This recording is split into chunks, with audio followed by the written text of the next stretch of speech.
On this episode of the End of Tourism podcast, Season 4, Europe. I think 2013, that Ryanair came to Lisbon together with Airbnb, and this destroyed, completely ruined the city. Before that, Ryanair was only flying to Porto. And then the new government was lobbied to allow Ryanair. Then Airbnb was invented. And Lisbon is a city where people, there's not much job. So people really look into Airbnb as a way to make money. It is so easy. The only thing that we can sell is ourselves, and we're very willing to sell ourselves to make a decent salary. Welcome to the End of Tourism podcast, Season 4, Europe. Our conversations explore the unauthorized histories of modern travel, of wanderlust, exile, and radical hospitality. They are deep dialogues for the dilemmas of our hypermobile times. Season 4 is an introduction into what's happening in Southern Europe and beyond in terms of the over-tourism and border crises there, the social movements that have arisen to contend with them, and what it means to proceed as honorable hosts and guests in our time. Recently, I moved the pod's distribution to Substack, where you can now find all of the End of Tourism episodes and essays, as well as my other writing and recordings on the themes of culture, food, media, myth, and psychedelics. All of this is available without a paywall at chrischristou.substack.com. That's CHRISCHRISTOU.substack.com. Currently, the pod relies on a gift economy model in which your donations ensure that this work continues. Without our current subscribers and patrons, I simply wouldn't be able to offer this to you. Thank you to each of you who offer your gift to this project. There are some simple ways to support the pod. You can sign up to my Substack, as mentioned, and receive monthly updates on new episodes and essays. I've set up a pay-what-you-can system, which allows you to support the pod on a monthly, yearly, or one-time basis, or you can sign up for free. Next, stumbling across the podcast is often made possible and difficult by those ratings-based algorithms we all love so much, typically yoked to listener reviews. So, that said, please take a moment, it doesn't take longer than that, to rate or review the pod on whatever podcast platform you're listening to, whether it be Spotify, Apple, or Google Podcasts. It's really, really deeply appreciated. And finally, if there are other creative ways you'd like to assist, whether through post-production, marketing, diffusion, or any other manner, please feel free to get in touch. On this episode, my guests are Joanna and Davide, members of Stop Despejos, or Stop Evictions, an anti-capitalist, feminist, and anti-racist horizontal political collective based in Lisbon, Portugal. They fight for the right to housing and the right to the city and are not affiliated with any political party. Through mutual aid, direct action, obstruction of evictions and media campaigns, the collective defends the rights of inhabitants to keep living in their homes and neighborhoods and against institutional racism, soaring rental prices, the commodification of housing, touristification, and gentrification.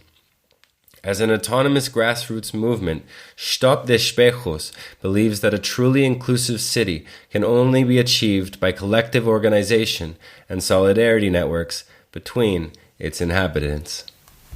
Good morning, Joanna and Davide, to the End of Tourism podcast. Thanks for joining me today. Thank you. Good morning, Chris. Or good afternoon. Yes, good afternoon. Thank you for having us. My pleasure, my honor. Now, I'd like, since we're always doing this virtually and since there's always time zones to deal with and that kind of thing, I'm hoping that you'd both be able to illustrate a little about where you find yourselves today and what the world looks like there a few days after these mass demonstrations that we'll discuss shortly. Yes, well, I'm in Alfama, which is a really old neighborhood in the center of Lisbon. Actually, David lives in the same neighborhood. And today the weather is great. It's really sunny. And you start to see a lot of tourists. You start to notice that, these amounts of tourists that we were used to see before the pandemic starts showing up again. And honestly, I'm still recovering from the demonstration during the weekend because we were, 3 months working for this demonstration, probably around 3-4 months. So, yeah, it was a lot of hard work, but it was worth it at the end, for sure. I am in the same neighborhood in Alfama, and the sky is perfectly blue. It's the classic Lisbon. It's a city that everybody loves. Thank you, Davide. Thank you, Joanna. And so you both come to us today on behalf of an organization called Stop Despejos. Now, before we get into the gritty details of the demonstrations, I'm wondering if you two would be willing to share a bit about the history of the organization, why it was started, and perhaps when and by whom. Yeah, it is called Stop Despejos. It just means stop eviction. It was founded in 2017, about 6 years ago, because at that time, in 2012, during Troika, there was after the financial crisis in Portugal. I mean, all over the world. In Portugal, the International Monetary Fund and the European Union understood that there was a great opportunity for real estate market and tourism in Portugal. And so they convinced the government, the right-wing government, to change the law about renting. And it was much, much simpler to evict people. It has become much simpler. And one of the ways is actually not to renew contracts. Okay. So the contract normally lasts 5 years. So just 5 years after the new law, all people were evicted. And so, including myself. And that's why we founded this organization. Wow. Joanna, do you have anything to add in that regard? Yes, I joined during 2018, so about a year after David joined. Actually, I also got evicted, and it kind of started because of that. Like, I was in a really old place in the center, and my landlord wanted to increase the rent for more than 300 euros. So that's the thing. Like, there is no rent control happening in Portugal. If you are a landlord and if your house is falling apart, you can ask for whichever price you desire. So by that time, I was doing some research, like thinking to myself, this cannot be legal. Like, this is insane. And then I found out that it was indeed legal. And then I was doing another research to see if someone was fighting against this. So that's how I found out about Stop Despejos. And by that time, my ex-boyfriend also had some issues with his landlord. So yeah, that's how I got to Stop Despejos. I'm there since 2018. It's also an autonomous collective. So we are not connected to any political party. We are self-sufficient. And we are anti-capitalist as well. And we also work together with Habita, which is also a housing rights association that also fights evictions and provides legal advice to people that are on the risk of eviction. Yeah, and that name popped up as well, Habita, in some of the news press releases that came out regarding the demonstrations of this past weekend. And so maybe we could start from there while it's still fresh in your minds with these recent actions that were organized by Stop Despejos. Nice. That came to pass this weekend and culminated in marches and protests on the 1st of April. My first question is, what did each of you see over the course of the protests, and what has been the response in the aftermath? So this protest was organized not only by Stop Despejos and Habita, was also by a lot of different collectives and associations, not only housing rights collectives, also people that got involved, dozens of different organizations that were preparing and working for this protest. We got around 20,000 people on the streets. I'm not good with numbers. David is the mathematician. But yes, around 20,000 people on the streets, which is massive for Portugal, to be honest. There wasn't the housing rights protests in Lisbon. I think the last one was organized by Stop Despejos and Davide, which was during 2018, if I'm not mistaken. So yes, personally, I wasn't expecting that much people on the streets, but it was really beautiful to see this amount of people organized and marching the streets and asking not only for better housing, but also the right to belong to the city, to have a city that it's not only made for tourists or for the rich or for private investors, but for a really inclusive city that it's made for its people, for the people that works there, for the people that lives there. So that was really beautiful. It was beautiful to watch people shouting. It was really awesome. I imagine that being able to see that amount of people, and not necessarily the number, that kind of abstract 20,000, but the number of people that you would have seen in the streets as well, is a really deep way to measure the discontent and the crisis, as opposed to just imagining that so many people, or just like a few people, share these sentiments, right? Yes, of course. And you would see everyone on the streets. Like you would see people that living on the city center, but also people that live in the social neighborhoods in the outskirts of the city as well. Like all of them together, demanding better housing and a better city and rent controls. So it was amazing. When I woke up the next morning, I felt really grateful, even though there was some police violence at the end of the demonstration. Still, I woke up feeling really grateful for that day, for sure. Thank you, Joanne. And Davide, what was your impression of the demonstrations? Yeah, it was impressive. Let me say that Habita is a part of a European coalition. It's called the European Action Coalition for the Right to Housing and to the City. And together with Habita, we organize the Housing Action Day every year. But we could feel it. We could feel it because we have been organizing some preliminary meeting, and they were full of people. I mean, you can feel these moments when the people wants to take some action, and we could really feel it. It was great. In fact, our previous campaign was called Retomar a Cidade, Take Back the City. And we really felt that for one day we took the city. It was great because, I mean, when you are walking in such a big demonstration and you look back and you see the street full of people, and you know that you and your comrades are responsible somehow for that, it is really an amazing feeling. And now we will see what will happen. This depends on us, but also on the willingness of other people to join our action.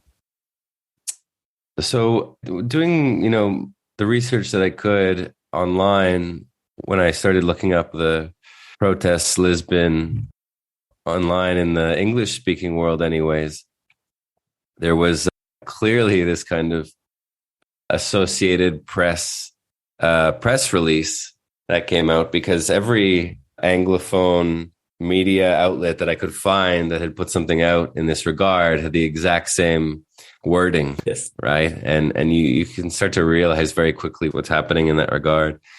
But one of the things that was written in the press release is this as follows. And it said that the figures released by Confidencial Imobiliario, which collects data on housing, shows that rents in Lisbon, which is a tourist hotspot, have jumped 65% since 2015, and sale prices have skyrocketed 137% during the same period. According to another real estate data company, Casafari, rents increased 37% last year alone, more than current figures in Barcelona or Paris, which are two of the most over-touristed or visited cities in the world.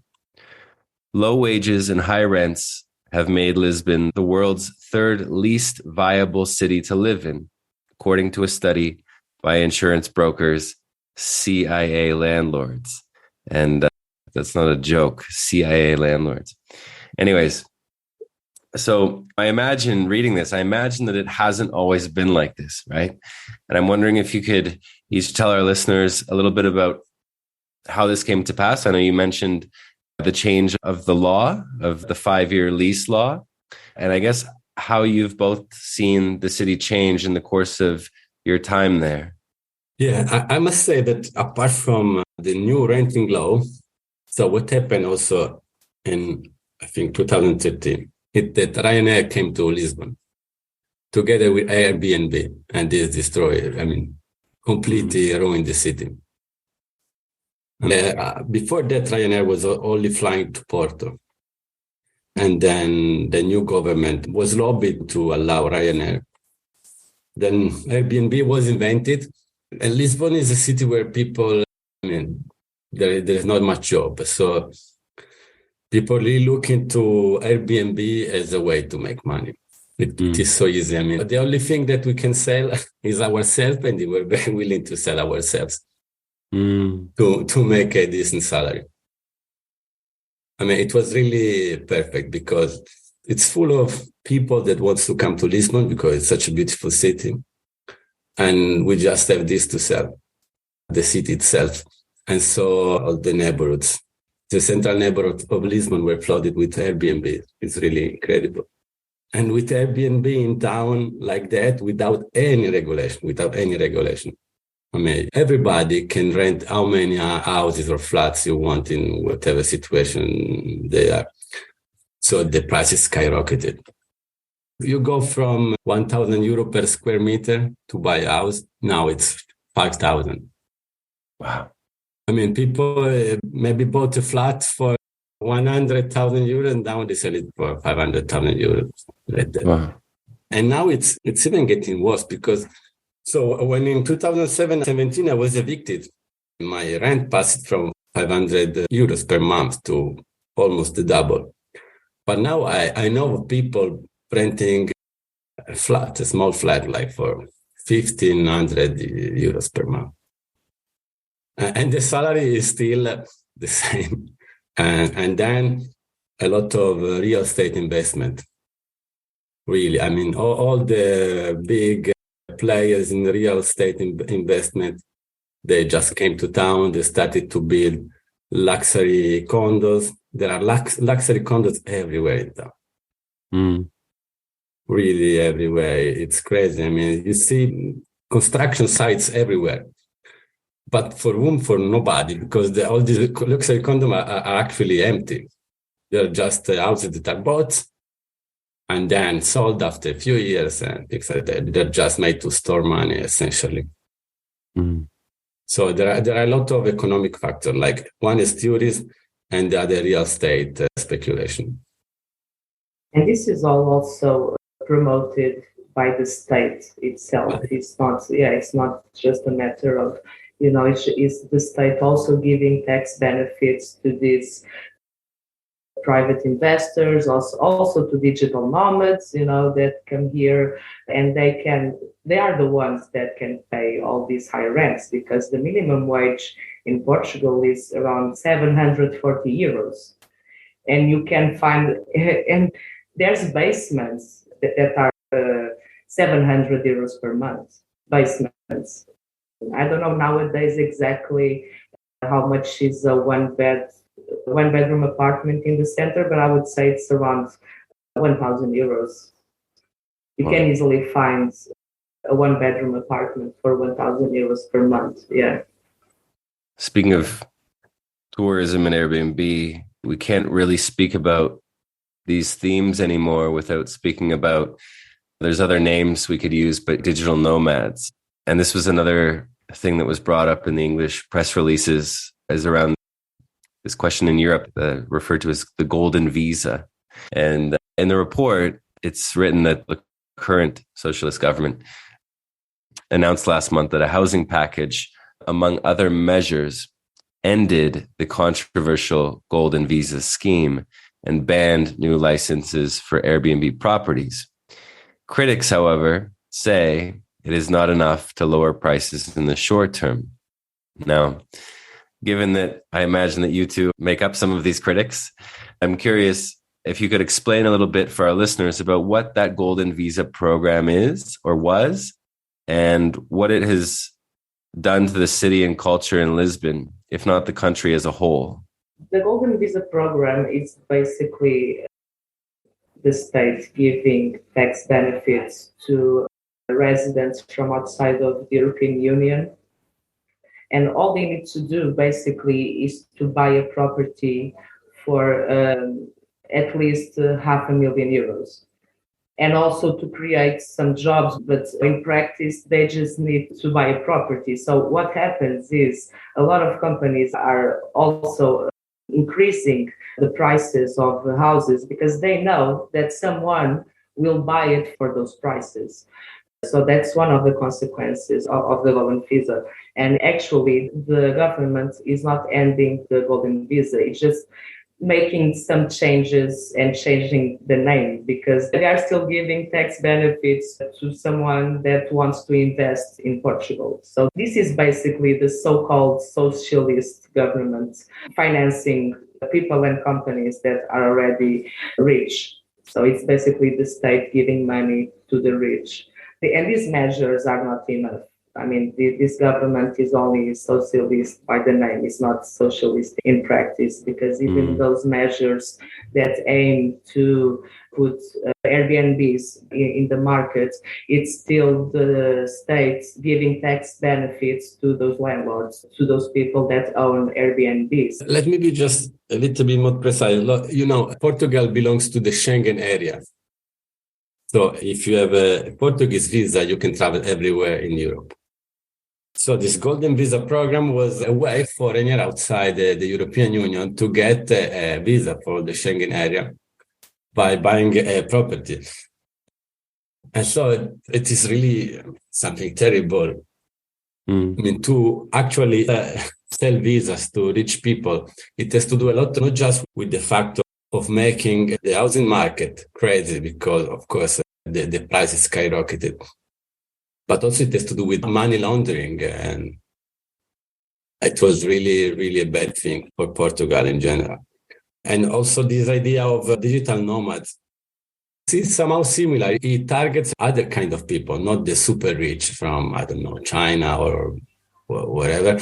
But it targets people working probably in some startup in California or places like that.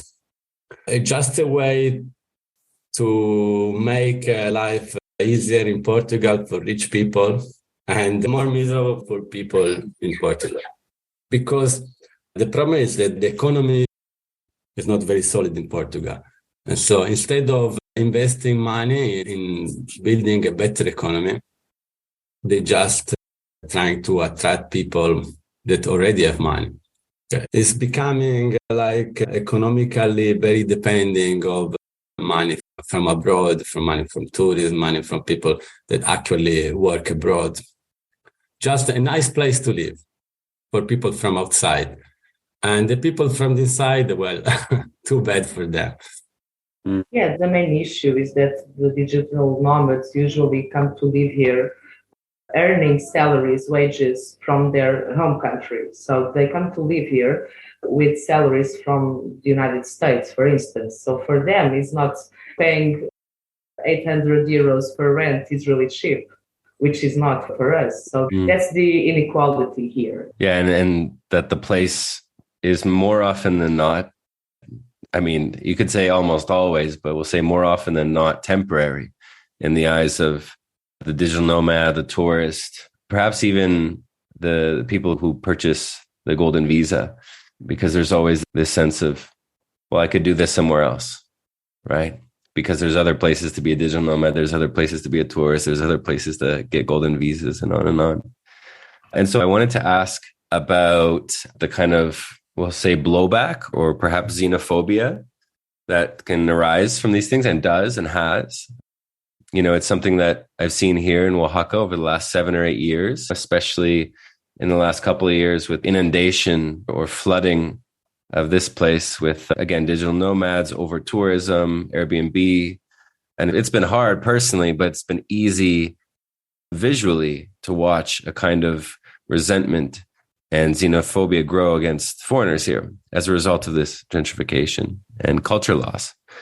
And so I'm curious if you two have seen anything similar in that regard in Lisboa, or how has the general response been? And I think it's important to say here as well that at least at the beginning, when Airbnb tends to create this stranglehold in a tourist destination, that a lot of the people who are renting these flats or homes are locals, right? And then certainly later on, you see companies, corporations like Blackstone in Europe taking over. These issues, we often try to make them simple to understand when in fact they're extremely complex and complicated. And so I guess I'm curious what you both have seen in regards to the loss or perceived loss of culture in Lisboa and the reactions from locals in regards to that against the foreigner or perhaps against the systemic structures.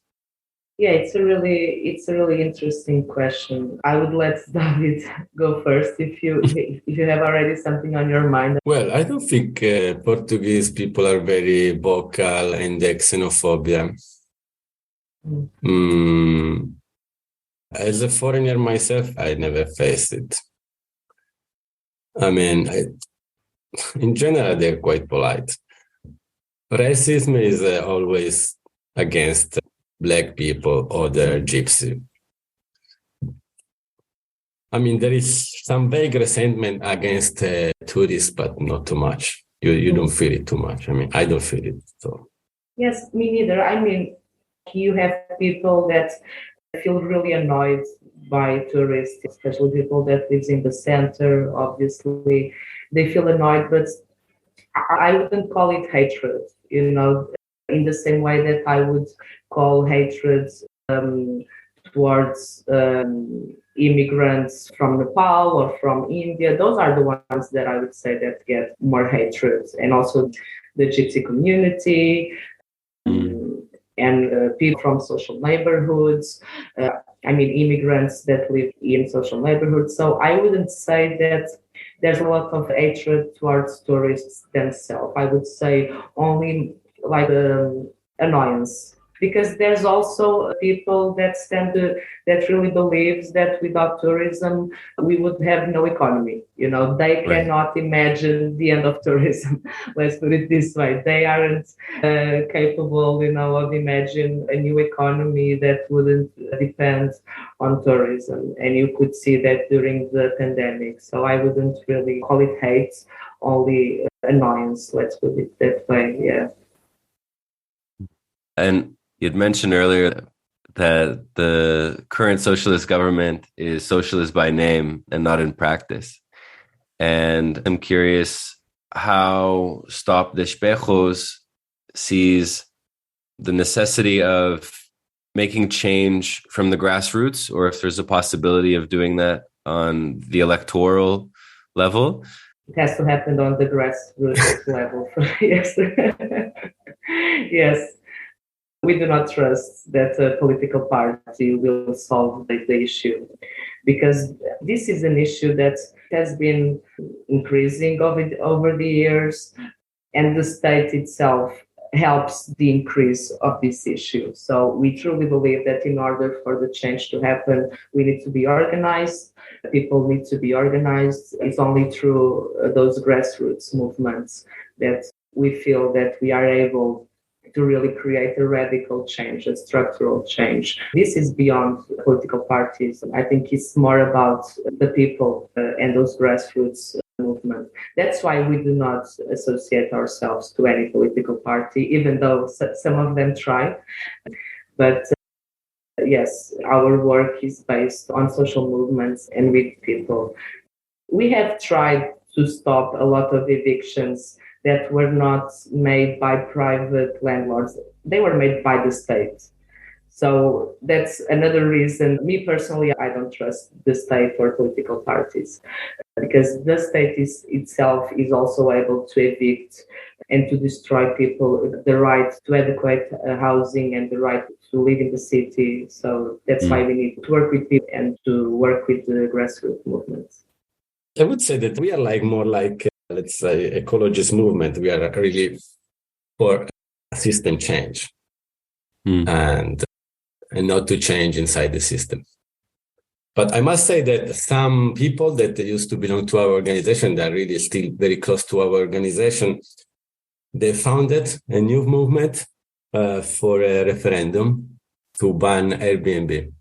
Okay, this would be like, it is the system, but without passing through parties, really to use some direct democracy tool inside the system. And now, possibly next year, there will be this referendum to ban Airbnb. Wow. We don't know because such a local referendum was never used in the history of Lisbon. So it is a tool that only exists in theory. In practice, we do not know. But still, this is something that maybe the most anarchists in our group do not like, but in general, we are not against it, the use of these referendum tools. Yeah, I think that we are not saying that, every politician is the same or that every party is the same. Of course, that we recognize that, some politicians may be better than others. But at the same time, it's what David was saying. We want to make radical changes, not outside of the system, not inside the system. Because even with good examples like the mayor of Barcelona, the system itself is so corrupted that it's really hard to make changes within the system. It is not just one person with good intentions that is going to change the system. Yeah. Yeah. And I mean, at the end of the day, these issues that you've both spoken to are everyone's issues. They're not left issues. They're not right issues. They affect everyone. And you can kind of see through that, and that the political spectrum in that regard is just incredibly divisive. And so I wanted to ask you both a little bit about your advice, suggestions around solidarity. Here in Oaxaca, it's a city that's been more and more touristed over the last, we'll say 40 or 50 years, but really not on the tourist map until the last 10 years or so. And then at the end of the lockdowns became this kind of massive escape destination for a lot of Americans and Canadians and Europeans as well. And so there's this sudden kind of, oh, this is too much. And we never imagined it could be this bad, but suddenly we're there and it's here and we don't know how to deal with it. And maybe because of the nature of the history and culture and politics in this part of the world, but there isn't necessarily this level of communication, network building, solidarity that there is, for example, in Southern Europe. And so my first question in that regard is, what kind of advice would you offer people working with social movements here and in other parts of the world who need to build solidarity among the citizenry, but also between organizations who haven't done that before? What advice would you have for them? Well, difficult question. Yeah. Difficult question. I don't know if we are such a good model because our results haven't been that great. But it's a long process. And I believe that we are still in that process, like in the middle of that process of building solidarity with different movements. I saw more solidarity, perhaps, during this organization of the protests, of the demonstration. But I think it was a process that started already during the pandemic. So it's a long and hard process to build solidarity between movements. Because most of the time, we do not get paid to do this political activity. So, people have their own jobs and their own lives. And sometimes it's really hard to do something as simple as planning an assembly with different organizations or collectives. So I would say, the best advice I could give is to be patient and to accept really that it's going to be a process, that sometimes you feel like you are all by yourself, that you are the only collective doing something. And other times you'll have a lot of people in your public assemblies. So it's a long process. And my best advice would be that, and also to respect the differences between several collectives and organizations and between people. What's the main goal? What's the glue sticking all of it together? What are your enemies? Basically, what are the enemies that you are fighting? What type of city or what type of country would you like to live in? So use your imagination and use it as a fuel also to create goals and to plan. One thing is to be well organized as much as possible. And being organized for us is like we are a perfectly horizontal organization. We don't have any leader. But like something simple, every time we meet, every week, we have one moderator, one taking notes.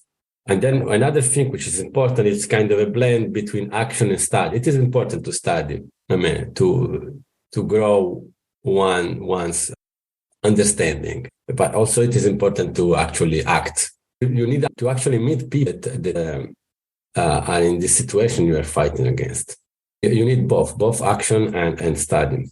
And then one other thing is never get overwhelmed, because when you start working, doing activity with people that are being evicted or losing their homes, these are, let's say, emotionally very heavy situation. And more often than not, these people are actually losing their home. You cannot do too much.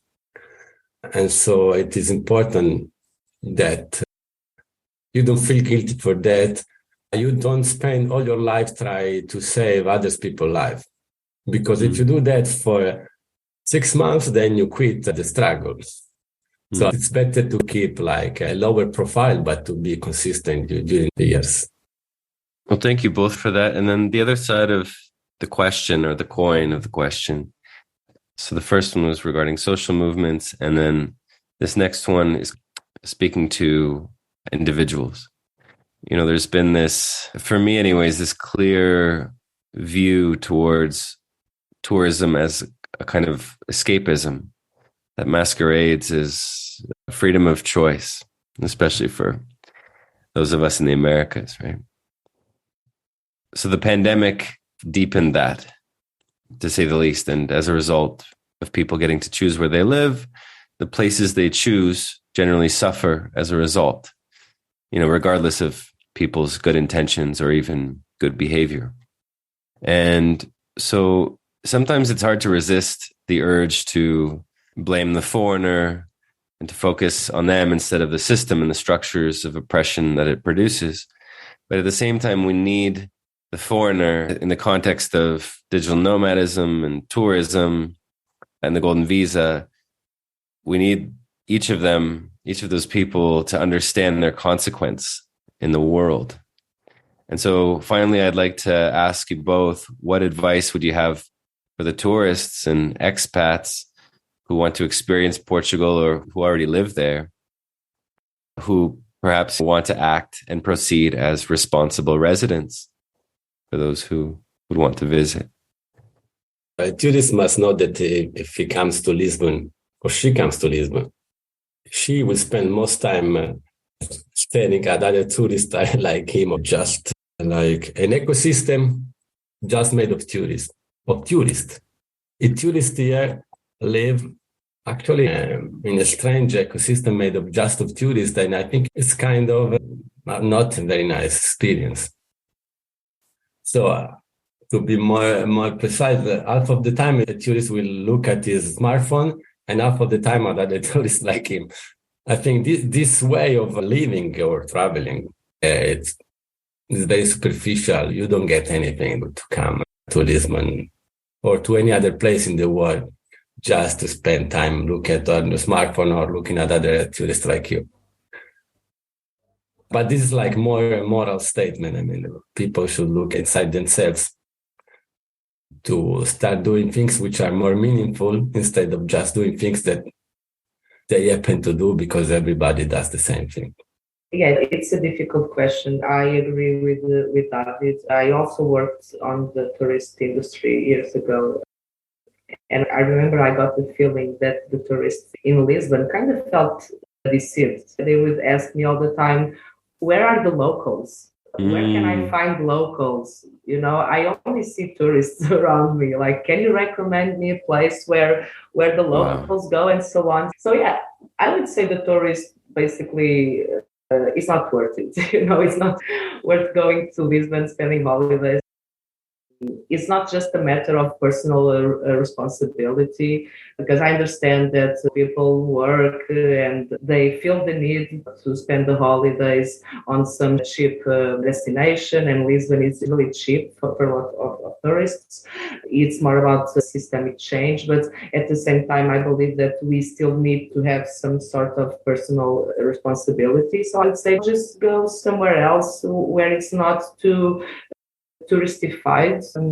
Just try to choose another destination that is not totally exploited by the mass tourism. To the golden visa and and the digital nomads, honestly, I don't know how they could be more responsible, because they are taking advantage of a situation where that situation is only possible because the locals are getting affected by it. Maybe try to get involved in your local social movements. Get involved, try to know the neighbors and to do something. Use your privilege in order to change something. But be aware that you are only here because you are privileged enough to benefit from our government. I think that's really important as well, this notion of, if you're going to go and live in a place, understand the history, understand the culture, understand where you are, when you are, and get involved, right? Get involved with the social movements and the grassroots of the place. And so, for our listeners, or maybe people either visiting Portugal or living there as well, how might they find out more about Stop Despejos? They can find us on social media. We have a Facebook page, also an Instagram page, and all of our assemblies are open to the public. Everybody can go there. Usually our meetings are on an association called City Gaita in the center, in one of the most gentrified areas of the city center. So it's cool that we have our meetings there. And it's every Mondays at 7:30 p.m. Usually we start late because we are in Portugal, but everybody is welcome. Everybody is more than welcome. You don't need to be like a researcher or an academic, or to even suffer or to have suffered some kind of eviction. Everybody is welcome to our assemblies and to join. I would like to say that it's really beautiful to be part of like a movement and a collective like Stop Despejos. So after I joined, I was facing a difficult time in my life, and for me it was very important to be there. I mean, first of all, to see that there are people with bigger problems than mine, and then for me it's really a pause from my personal life. I go there, and also must say that the people that are involved in this kind of struggle are, in general, pretty special people. So you meet people you wouldn't normally meet at work or or in a pub. It's really enriching things to do. Fantastic. Well, I'll make sure all of those links for social media and the website are up on the End of Tourism website when the episode launches. And from what I understand, there will be some extra media to share. Well, it's been a great pleasure to meet and speak with both of you, at least virtually, and maybe one day in person. You will be welcome. You will be welcome. At least. More than welcome, Chris. Yes. Likewise. Thank you. Thank you so much, Chris. Thank you for having us. Thank you for listening. To follow up on this episode, check out the homework section on our website at theendofTourism.com. Likewise, you can subscribe and join the conversation at chrischristou.substack.com. That's CHRISCHRISTOU.substack.com. The pod embraces a gift economy model, and by signing up, spreading the word, and supporting us financially, you can ensure that this work continues in a good way. Until next time, farewell, friends.